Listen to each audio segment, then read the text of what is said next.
There's always going to be things to do as long as I'm healthy enough to do it. And the one thing, the most treasured thing in your life is your health. I'm 78 in a couple of months' time. Don't feel it, still riding a bike, still live up. And Trish is a complete freak. She was 75 last week. Wow. And she dances 3 hours every day. You know, we're crazy, really. This is Legends with Bevo. Thanks to Anytime Fitness Glenelg, Renelec Electrical Services, Tiger Tennis, and SMS Gas Installations. The great Phil Liggett, welcome to Legends with Bevo. What a pleasure it is to have you on the show. So where do we find you at the moment? Lockdown, as I have been really since we got back from South Africa at the end of last May. We keep going in and out of lockdowns. At the moment, we're locked down. And I'm at home in the UK, which is just about 40k northeast of London, out in the country. It's very nice. Never been back to the airport, which used to be the lounge at the airport was really my home. Haven't been there since last May end when we came back from South Africa. And London, which is 15 minutes on an express train, I haven't seen for 13 months. It's amazing. It's a very different life. That is phenomenal. What about your beloved cycling? Are you able to get out and go for a cycle at least? Well, I did a ride about 2 weeks ago, 40k, in the most idyllic, beautiful early spring weather. But since then, it's rained mostly every day, and our temperatures are very low for the time of the year, 5-6 degrees. So no is the answer. However, I am doing a virtual ride from Land's End to John O'Groats, which is across the UK, every day on an app called Full Gas. And they're Australian. And it's really given me some incentive. We ride around about 20, 30, 40 kilometers every day. And I talk to the riders as well. They've linked us up through Zoom via the app. I talk to the celebrities on it. And it's really pulled me into shape, and I'm enjoying it. It's not easy, of course, on these smart trainers when you climb 25% hills, as I've been doing up in the Lake District. The legs ache, believe me. I can just imagine that. Can you say that app again so the viewers and listeners can run that one down for you to get involved? They should look into it. It's a very different app. It's called Full Gas, fulgaz.com. It's well worth looking into. It's run by a guy called Mike Lucas down in Melbourne. Somebody rides the routes with a camera on the bike, and then he puts it up on the app. So you actually feel, because of the resistance on the smart trainer, that you're riding on the real roads. You get passed by cars, you plummet down some of the mountains at 80, 90 kilometers an hour, and you can't fall off, so you can charge into the corners. If you really concentrate on your computer screen or TV screen, you really get dizzy. It's a fabulous app, yeah. I might have to get this. Sounds very, very interesting. So, hey, speaking of interesting, I had the great pleasure, thanks to All About Entertainment, to review and watch your wonderful documentary, The Voice of Cycling. Obviously, you've been doing the cycling commentary now for 44 Tour de France's, 15 Olympic Games. One of the best, that's for sure. Just for the viewers and listeners out there that haven't seen the documentary, Phil, and we want them to go out and watch it, of course, just give us a bit of a rundown on it. Well, first of all, Bev, I hate to say it, but Wikipedia is still showing 44, but in fact, I've now completed 48. 49 will probably be in the month of July this year. And next year, I'm hopefully going to complete 50.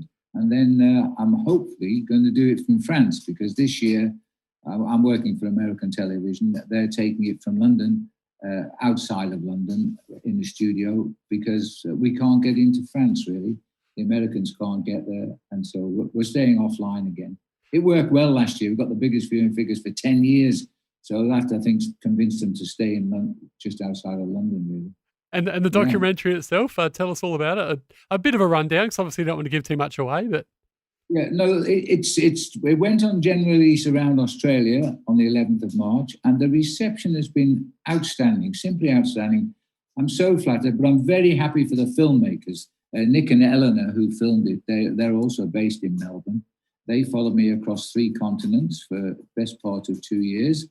And then they just got back to Melbourne as the lockdown started. So they were okay, because they went into post-production. So they didn't need to be anywhere except in the office all day long. And they managed to bring the film out on schedule. But it's an emotional thing. when Nick wrote to me, which was about December 2018, soon after Paul Sherwin, my co-commentator, had passed away, he just suggested making a film of my career. And I dropped him a one-liner because I was going out to the pub.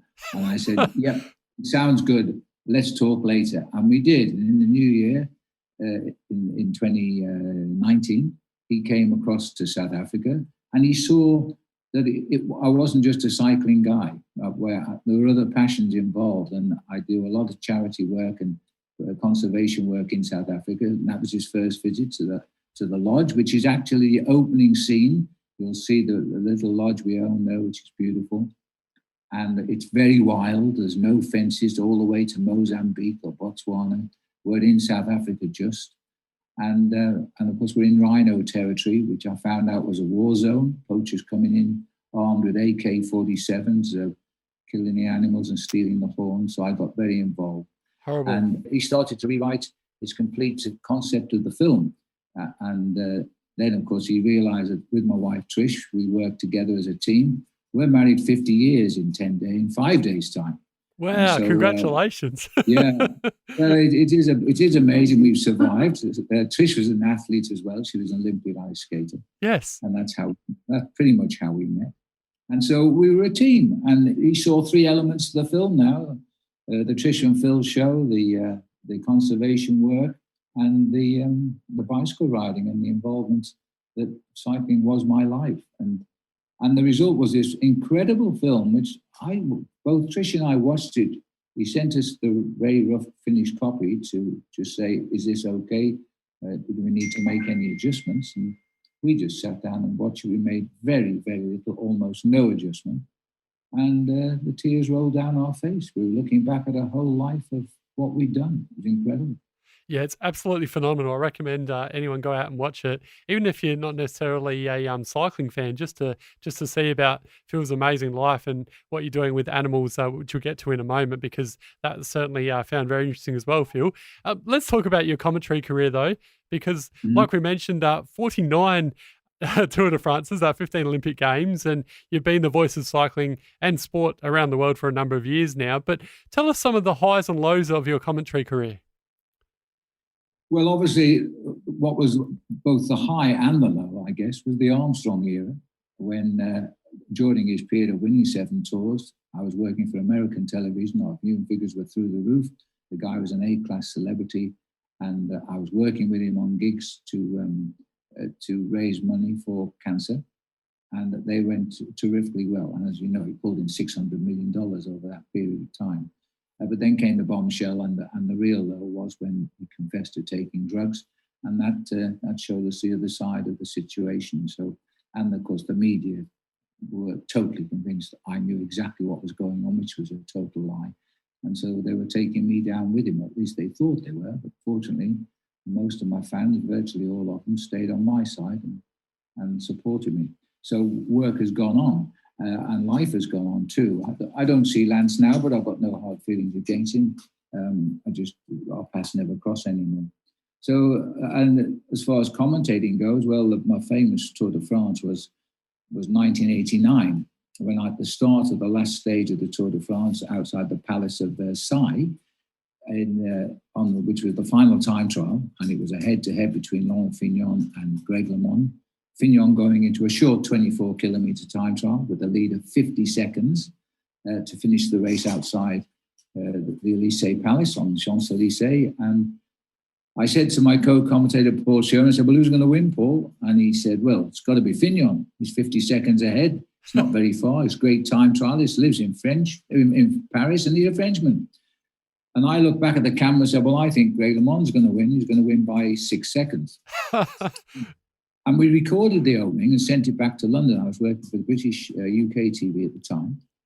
And then we drove off, and 5 hours later, we started calling the race live. So they bolted on that introduction to the front and now the live show. And when Greg crossed the line, we had his time. When Fignon crossed the line, he'd lost the tour by 8 seconds. And I remember the producer in London put the key over in my ear because I'd screamed out, I don't believe this. Greg LeMond has just won the Tour de France by 8 seconds. And he put the key over and said, next time, Liggett, get it bloody right. To which I burst into tears. I had Le Mans screaming to my left and jumping up in the air with his wife, Kathy. I've just won the Tour de France because it was such a great story. He'd been out since he last won the Tour de France in '86 because he'd been shot by his brother-in-law in a hunting accident. And he just fought his way back from a wheelchair to winning the Tour again. And then I had Fignon lying on the floor crying as well, sort of curled up like a fetus, and very sad sight. And so that was without doubt the one tour that sticks in my mind. In fact, Paul had done a great commentary that day, and in fact the whole tour, because he was fairly rookie on the tour commentary business, having ridden 7. And I advised him to resign straight away because he'd never get any better. I remember telling him that on the Monday morning. I said, Paul, you're never going to commentate better than that. If I were you, I'd get out now while you're winning. We stayed together for 33 years, so that didn't quite go that way.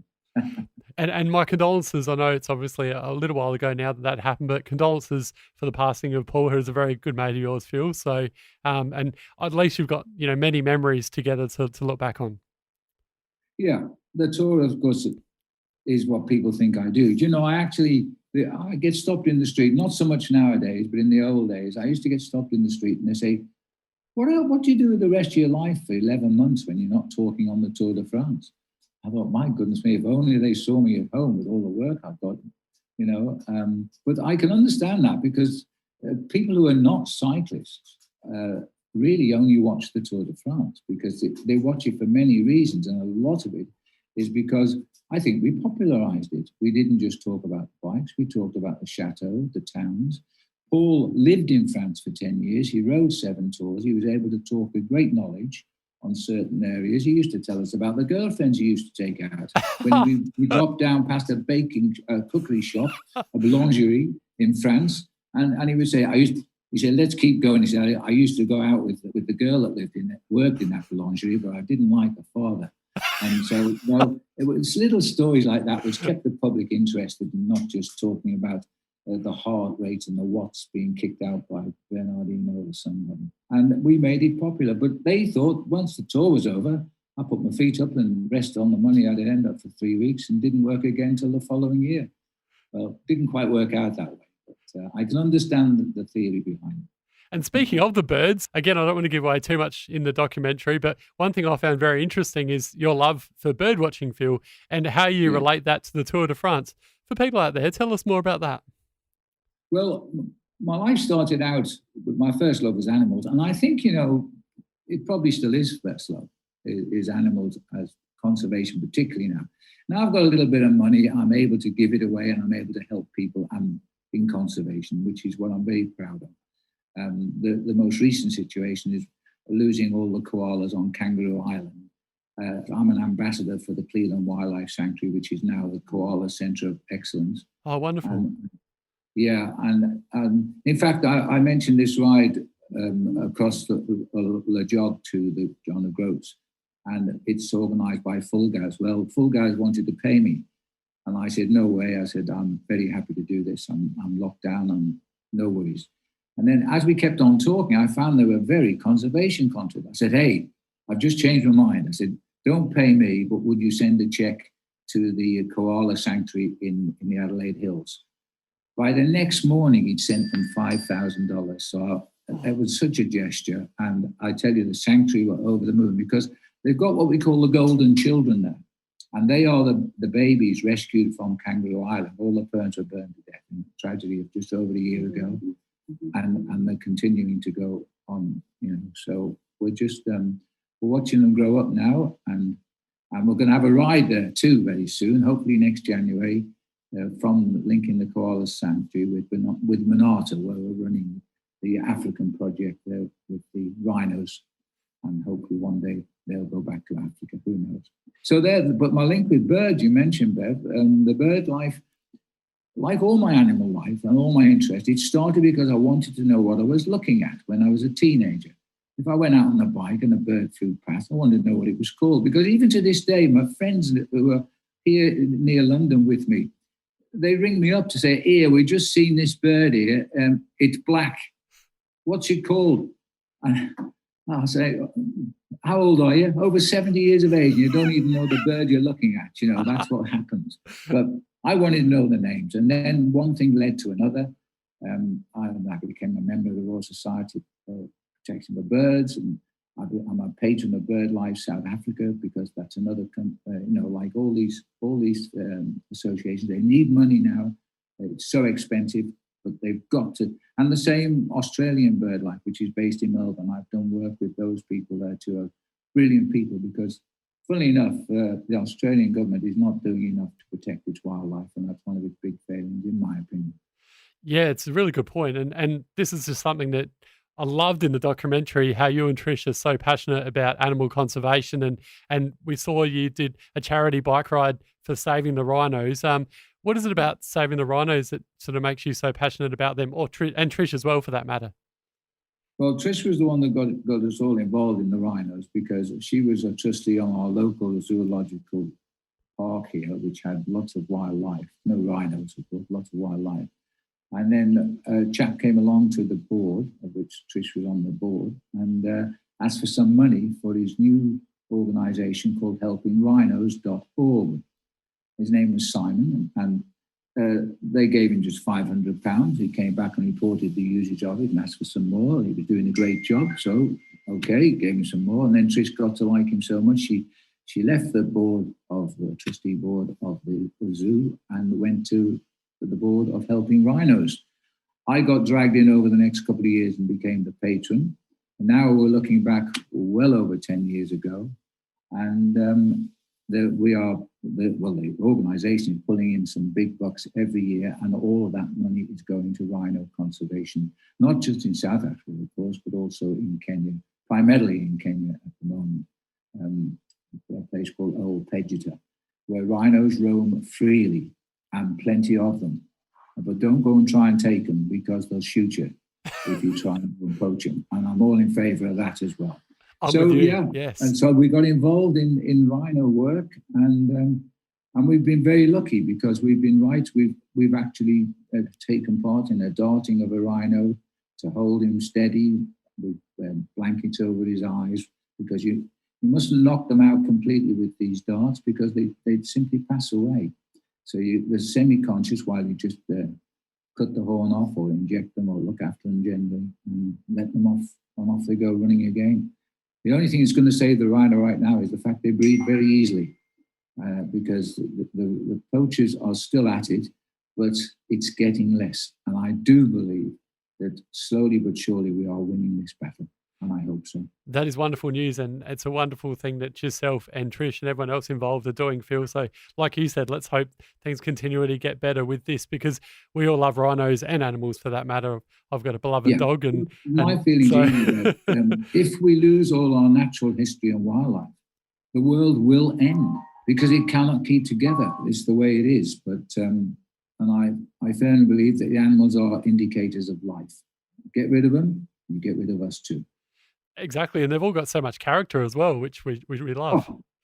Yeah, I've just built a hedgehog hotel, and he hasn't come to it yet. I'll have to put the rates down so he comes in, because I haven't seen one yet. But, hedgehogs, you see, they used to be 10 a penny in Britain. Now they're becoming far from extinct, but there's a lot fewer hedgehogs around now. People go through life, never see one in the gardens, like an echidna in your case. Oh, I love the echidnas. They're fantastic, yeah. They are. Yes. I almost crashed riding through the Adelaide Hills not long ago. It's over a year now, unfortunately. When I saw an echidna scrubbing away under the trees, and I looked at him and I was going downhill. I almost fell off. Oh, shit, that's not good. Lucky you didn't. And your love for cycling, because I spoke about it before, you've always been a passionate cyclist. Firstly, you started off as an amateur cyclist wanting to, be a professional, and then you've turned your career, which obviously ended up being a great decision, into commentary. But what is it about cycling you love so much, Phil? No idea. When it all started at school, I was 15, and my best friend lived just across the road, literally, from where I lived, and we were very good friends. And all of a sudden, he started riding his bike, and he was disappearing. I lived on the Wirral, which is just between Liverpool and Chester. And Chester is the gateway to Wales. And Robin, his name was, and he lives in Canada now. And he kept coming to me and saying, "Phil, you've got to come out on the bike on Sundays with us." We've been to Mulvama, we've been over to Ruthin, Denby, all these places which I'd never seen because there was no car in the family. And we're looking back now about 1959, something like that. And so I said, I'm never coming out on a Sunday on a bike, Robin, because it's the only day Mum gives me a hot dinner, a hot lunch. So I wanted to have my beef for lunch, you see. So anyway, he kept on talking about it. And in the end, I got a bike, and he took me down to meet the cycling club he was meeting about a mile or two down the road. And I went with him. Boy, I took some batterings, I'll tell you, but I love cycling. And I could do cycling. But I couldn't play cricket, I couldn't play football, I couldn't play rugby. So I was hopeless at school. I remember the games master telling me, Liggett, you're totally useless. Get out of my sight. Go and ride your bike is what he used to say in the period I should be playing cricket. And I remember I won a prize when I was leaving school for speaking English, which wasn't bad for an Englishman. And in the book was the master had signed the book, and he says, one day we'll see you in the Tour de France. I thought, wow. But of course, he never thought I'd only be there as a bystander, not as a rider, and do nearly 50 of them. But I often think of that. His name was Partington, Mr. Partington. And so he did like me in the end, even though he hated me as a sports person. But I was good at riding a bike. I seemed to be able to get the best of most. I was tenacious. I could suffer. All the things you need if you're going to be a great cyclist. So I tried to give it a go. I failed, but on the way, of course, it shaped my life. I became a journalist because I was writing about the cyclists living in Belgium, the English cyclists, because nobody else was. And I was getting paid a pittance every Sunday night from Belgium, from the railway station at Ghent, ringing England, waiting 1.5 hours for the reverse charge call to come back to me from London. It's only 100 kilometers away. And after that, I was using the money to just stay in Belgium to continue my quest to be a pro. I did get a small pro contract, but I never took it. I decided the chance of being a journalist came my way. I took it, and I never asked for a job again in my life. So I'm so. Well, very successful decision there. I think you made the right one, Phil. It's a hard one, though. And Eddie Merckx, of course, who became the greatest cyclist in the world, and in my opinion, remains the greatest cyclist who's ever lived. He was racing at the time. I couldn't beat him. And that was one of the reasons that made my decision. He wasn't the greatest cyclist then, but he was pretty close. He was already a young world champion. And I said, I met Eddie as a friend at his house in Brussels, and we are good friends now. And I said, Eddie, you know, you're the reason I never turned professional. And he looked at me, he goes, what? His English is, I think it's great. He thinks it's terrible. He goes, what? And he looked me from the feet up to the eyes with his head. And he said, you thought you could beat me. I said, no, I couldn't beat you. That's why I never turned professional. And we get on so well. We have a lot in common. Eddie, I've interviewed Eddie all over the world, including Australia, and the legends that we had a standing ovation when I interviewed Eddie in the conference centre in Adelaide. And I went up afterwards and said, Eddie, I don't know why you go on about you're not speaking English. You were great tonight. And he goes, no, Phil, you were good. And so the rivalry was still there, you see. That's wonderful. And where to from here for Phil Liggett? You've done so much in the sport of cycling, like we mentioned before, and you're coming up to doing your 50th Tour de France, and you've done the 15 Olympic Games as well. But, you know, there's not much you haven't done. Where to from here for Phil Liggett? Well, there's always challenges wherever you do. And if you stay in the mix, as I am doing, then things happen. People want things done, and I'm there to do them. It's not so much the money anymore. I want to continue my love for the animal life. The work being done in Monarto is exceptional. They've now started to turn the sods and get there's a hotel and outdoor glamping being built there for the Africans. And I will lend Elaine Benson all the help I can give. She's the CEO of Adelaide Zoo, and a lovely lady. The same with Cleveland. I shall stay working with as an ambassador with Trish at Cleveland, up in the hills there with the golden children. As far as the birds are concerned, I will always help out with the birds wherever I go. And the same in Africa, of course, because when I step off the plane into Africa, the phone starts ringing, people find I've hit town, and then they wanted me to do this. give talks, personal appearance, give all the money to the charities, which is the way to go. So there's always going to be things to do as long as I'm healthy enough to do it. And the one thing, the most treasured thing in your life is your health. Because I'm 78 in a couple of months' time. Don't feel it, still riding a bike, still live Trish is a complete freak. She was 75 last week. Wow. And she dances 3 hours every day and often walks up to 8 kilometers every day. So, we're crazy, really, but we want to get the most out of life. You only get, as Jerry Ryan, the famous entrepreneur in Australia, says to me, Phil, life is not a rehearsal, and he's right. So you make the most of it. That's a wonderful quote, and I love your attitude of both you and Trish. And you're right; your health is so important, and it's all about doing what you love and making the most of the time you're on Earth. And you've certainly done that, Phil, in your career, not only as a commentator, but with everything you've done with animal conservation as well. And what a pleasure it's been today chatting to you on Legends with Bevo. The documentary is called The Voice of Cycling. Get out and watch it; it's an absolute ripper. Phil Liggett, thank you so much again for joining us. Bev, it's been fantastic to speak to you, mate. Thank you very much.